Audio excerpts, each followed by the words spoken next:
Hi, welcome to Star Pubs and Bars pub food training video. This video is all about brilliant fish and chips, and I'm joined today by Steve Mackin, our guest chef. So Steve, tell me a little bit about the fish that's in front of us here. Well, we've got cod.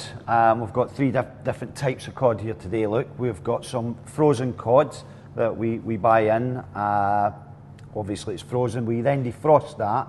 And again, depend where you are in the country. Some people like the skin on, some people like the skin off. So we've just skinned this and then portioned it into the portion that we're going to fry. So that's one alternative. The other bit is this has been freshly bought this morning from a local fishmonger. We bought a cod loin and we've just portioned it up. So this depends which end of the market you're aiming for.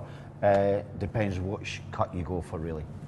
Great. Tell me a little bit about how we should be storing the fish in the kitchens. Well, obviously, if it comes in frozen, you've got to defrost it, and I would say definitely if you can defrost it on a rack, so that the fish is not defrosting and sitting in the water, and also just double check for the ice shards that may stick to the middle portion of the fish. Just get that scraped away. If you're buying fresh fish, I would absolutely encourage you to use fresh fish on the day that you purchase it. Yes, you can keep it up to 2 to 3 days from purchase, but my recommendation is buy fresh fish, use it, and just use it daily. Great. Now, and tell me a bit about the batter and how your recipe for perfect fish and chips batter. Yeah, well, there's many recipes. I think it's just really sensible to keep it simple. A few things that I would recommend. If you're using a beer batter, always remember whatever beer you're using in there to have it chilled, and also the batter needs to be chilled as well.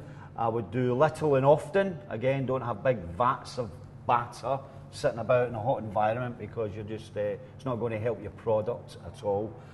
So if you're using water, cold chilled water, or a mixture of chilled beer and water, I personally always like to put a little teaspoon of baking powder. That just acts as an agent that just gives it a little bit more air. And when you're mixing it, it's really important that you don't batter all the air out of it. You're defeating the purpose, so don't over mix. So if you follow those 2 or 3 little tips, you'll have a great batter. Now I see batter in different pubs sort of stored in different places. Some keep it just ambient by the fryer, and some keep it in the fridge. Which is the best practice? Well, reality is you would, as I say, you've got to keep it cold. And yes, I would always try and keep it in the fridge, but practically in a kitchen environment, that's not always possible. So keep it as cold as possible. And if you go to the little and often principle, they're using it up quick and getting another batch from the fridge. So that would help. Perfect. Well, let's get cooking. So what I'm going to do now is I'm going to take my cod loin and we're going to actually fry this, and then we'll have a taste, and I'm sure it'll be delicious. So the first thing I'm going to do is I'm going to put it into my seasoned flour, because if the fish is a bit wet, if you don't put the flour on it, there's a chance your batter will fall straight off. And I'm going to fry it about 185 degrees, so a nice hot oil, and that'll probably take about 4 or 5 minutes to cook. All right, thanks for that, Steve. Tell us a little bit about the fish in front of us here then. Well, what we've done is we've deep fried our frozen fillets that were defrosted, so we've got 2 nice sort of 3-ounce fillets there, and then I've got my premium cod loin as well, so both been fried with the same batter, both at the same temperature, and just ready for plating up now.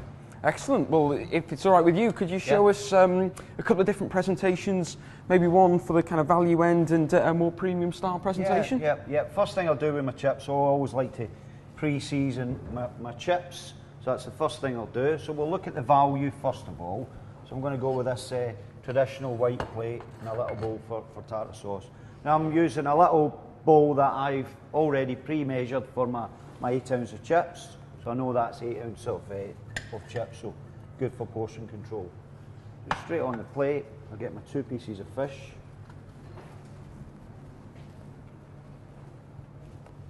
Pop them across, just like so. Oh. Piece of lemon, just pop that there. And I've got just a nice Heinz tartar sauce. I'll pop into the little bowl there. Ready to go. And then traditional mush and peas, which have been pre-cooked and just heated through the microwave, ready to go. So I'm just going to pop that on the side. Sort of wash the mushy peas. So that's a value end traditional fish and chips. Great stuff. For the more premium, I'm going to use a nicer plate, a bigger plate. We've got a nice piece of cod loin, so we really want to showcase this.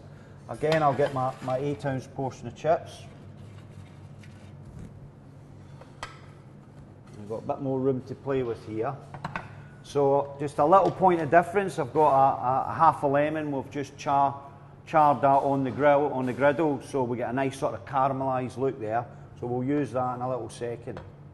Look at that, a nice cod loin. I want that to be the centrepiece, so I'm quite happy for that to sit up there. A little bit, show off my lemon.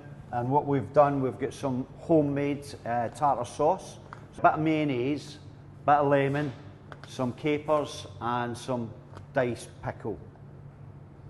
So again, a little bit different, aiming at the premium market. So a nice dollop of that. And then again, my mushy peas. We're going with mushy peas again, nice and traditional. If you want to further premiumise the mushy pea or the pea option, you can do.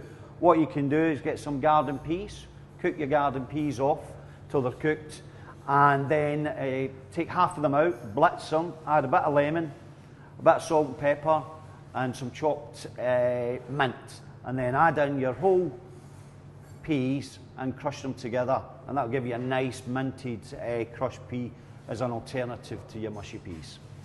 So that's it, Luke. Well, thanks for that, Steve. That's fantastic. Good. So there we have it. 2 great examples of really high quality British pub fish and chips. Thanks for watching.